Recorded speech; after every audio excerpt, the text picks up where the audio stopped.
चले गए। बोल शंकर भगवान की जय। इधर बाबा चले गए और तीता के गर्भ में तोते के प्राण पड़े हुए। 1 साल हुई, 2 साल हुई, 4 साल हुई, 6 साल हुई, 10 साल हो गई। ऐसा बताया 12 वर्ष के बाद उसी तोता के प्राणों ने जन्म लिया और वही सुखदेव जी के नाम से विख्यात है, जिनका जन्म 12 वर्ष के बाद हुआ। बोल सुखदेव भगवान की जय। और सुखदेव जी जन्म लेते ही भाग पड़े। ना माँ से माँ कहा और ना पिता से पिता कहा, क्योंकि ये संबंध सदैव कष्ट देता है और कष्ट के सिवाय इसका काम है ही नहीं। सुखदेव जी ने कभी किसी से संबंध नहीं जोड़ा, ना माँ का संबंध जोड़ा ना पिता का, क्योंकि संबंध सदैव कष्ट देता है। सुबह बाबूजी चाय पी रहे होते हैं, अखबार हाथ में होता है, अखबार में लिखकर आया फलानी जगह 400 लोग मर गए। चाय पीकर बोलता है ज्यादा मरे होंगे, अखबार वाले कम छापते हैं, क्योंकि वो अपने नहीं है ना, इसलिए ज्यादा मरे होंगे 400 कम छापते हैं। अगर अपना बेटा कहीं बीमार पड़ा हो और हॉस्पिटल में कहीं एडमिट हो तो हम चाय नहीं पिएंगे जब तक वो बोलता नहीं है, तो अपना ही मन तो कष्ट दे रहा है। ये अपनापन, ये संबंध सदैव कष्ट देते हैं। सुखदेव जी ने किसी से कोई संबंध नहीं जोड़ा और नंगे पांव दौड़े सुखदेव जी गंगा मैया के किनारे आए और परीक्षित महाराज को उठा करके और उनको बिठाया और सुंदर वाणी से सुखदेव जी ने परीक्षित जी को उनके कल्याण के लिए कथा सुनाई। अच्छा, आप सब विचार कर रहे होंगे कि वो अमर कथा कौन सी कथा है जिस कथा को सुनकर सुखदेव जी अमर हो गए, भोलेनाथ अमर है, वो कौन सी अमर कथा है? तो आपको मैं बता देना चाहती हूँ, उत्तर देना। भोलेनाथ ने पार्वती को कौन सी कथा सुनाई? अमर कथा। और वो अमर कथा पार्वती ने ना सुन के किसने सुनी? तोते ने। और वो तोता बन के कौन आया? सुखदेव जी। और सुखदेव जी ने परीक्षित को कौन सी कथा सुनाई है तो आप अच्छे से जानते ही है। कौन सी कथा सुनाई, कौन सा पुराण सुनाया? सुखदेव जी ने परीक्षित को 18वां पुराण श्रीमद् भागवत कथा सुनाई। तो ये विचार कर लो कि अमर कथा कोई और कथा नहीं है, इस भागवत ग्रंथ को ही अमर कथा कहते हैं, यही अमर कथा है। मैंने कल कहा इसको माध्यम बनाइए, ये अमर कथा है। जिस जैसा आप इसको माध्यम बनाएंगे वैसे ही कृपा हम सबके ऊपर होगी। ये भागवत कथा को ही अमर कथा कहते हैं। ये भागवत कथा मीठी तो है ही, ये ऐसा फल है, ना इसमें गुठली है ना इसमें छिलका है, केवल रस ही रस है। और रस तो पिया जाता है, खाया नहीं जाता। इसलिए इस कथा को, इस सत्संग को पीना है, खाना नहीं है, इसको पिया जाता है। विचार कर लो, कथा मीठी तो है ही, ये कथा भगवान की भागवत कथा बहुत मीठी है, पर ये सबसे ज्यादा मीठी क्यों है? अगर जिस फल में तोता अपनी चोंच मार दे तो समझ लेते हैं कि ये मीठा ही होगा। आम का फल हो, किसी का भी फल हो, अगर उसमें तोता का मुंह लग जाए तो आप समझ लेते हैं कि ये मीठा निकलेगा, ये जरूर ही मीठा होगा।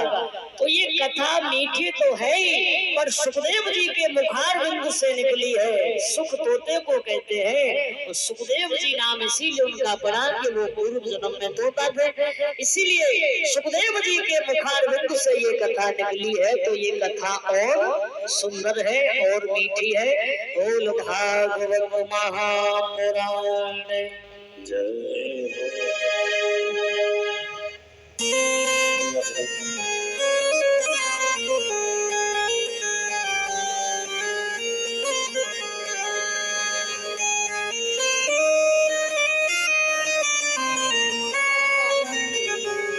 और इसी बीच में 51 रुपए भैया आलोक कुमार इसी ग्राम से हमको स्वागत कर रहे हैं। भगवान से आशीर्वाद की कामना करते हुए बोल वृंदावन बिहारी लाल की जय।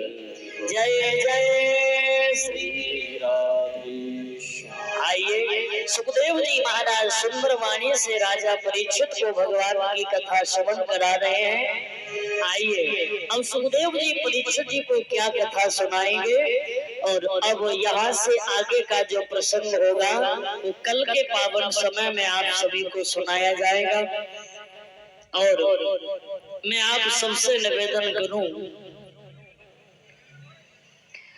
कि आप सभी, वैसे आप माताएं हमारी सज्जनों की संख्या तो ठीक है पर माताओं की संख्या कम है, ऐसा क्यों है? हर जगह माताओं की भीड़ भाड़ ज्यादा मिलती है पर यहाँ माताओं की भीड़ भाड़ कम हो रही है, क्या कारण है? हमें लग रहा है घर के काम में लगी रहती हैं।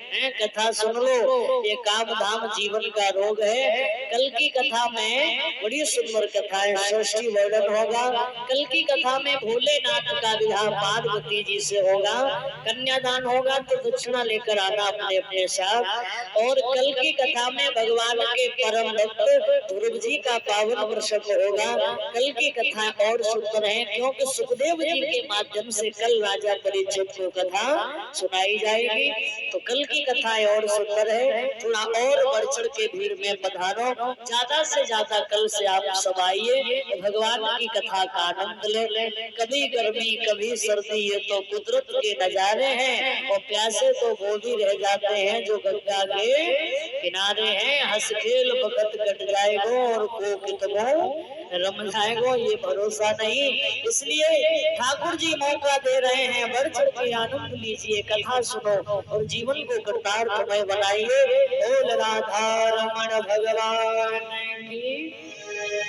और एक और निवेदन है कि आप सब लोग लेट बहुत आते हैं, ऐसा नहीं है। कथा 12 बजे से प्रारंभ होती है। कलश वाली बेटियों से मैंने कल कहा, आज भी शायद पूरी यहाँ नहीं बैठी है।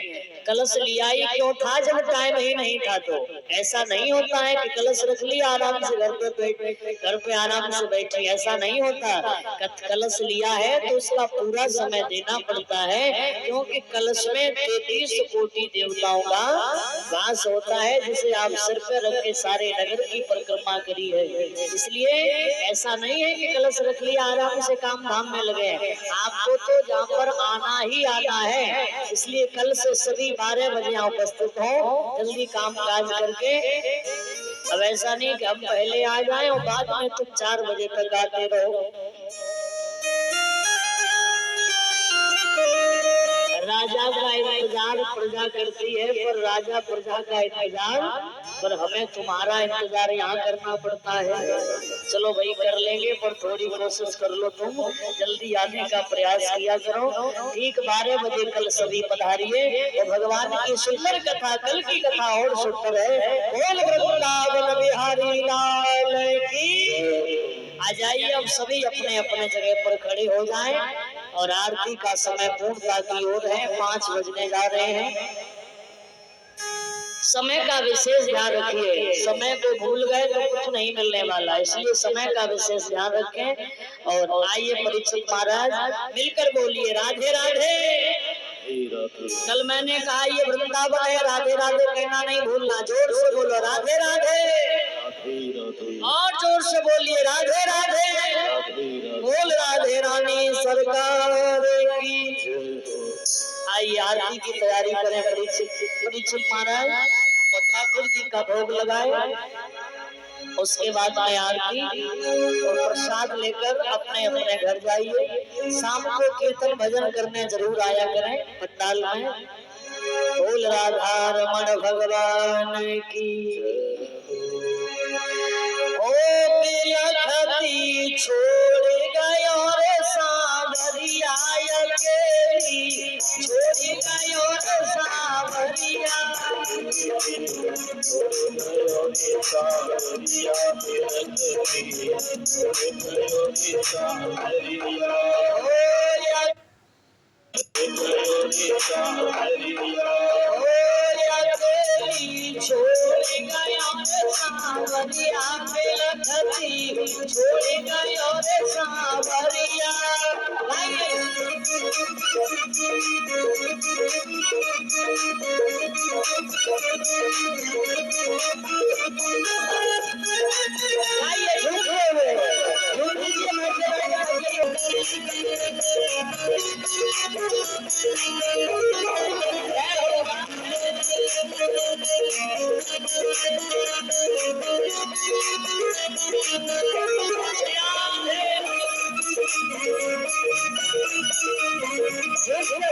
अपने भाई के साथ।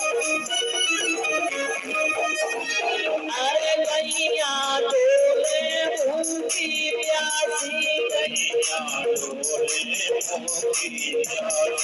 गैया डोले भूखी प्यासी, छाई बोलती जयुनासी, सज की भरी धरी नागरिया बोल भक्ति छोड़ गयो रे सावरिया, छोड़ गयो रे सावरिया।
जय जय श्री राम। श्याम हरि ओम।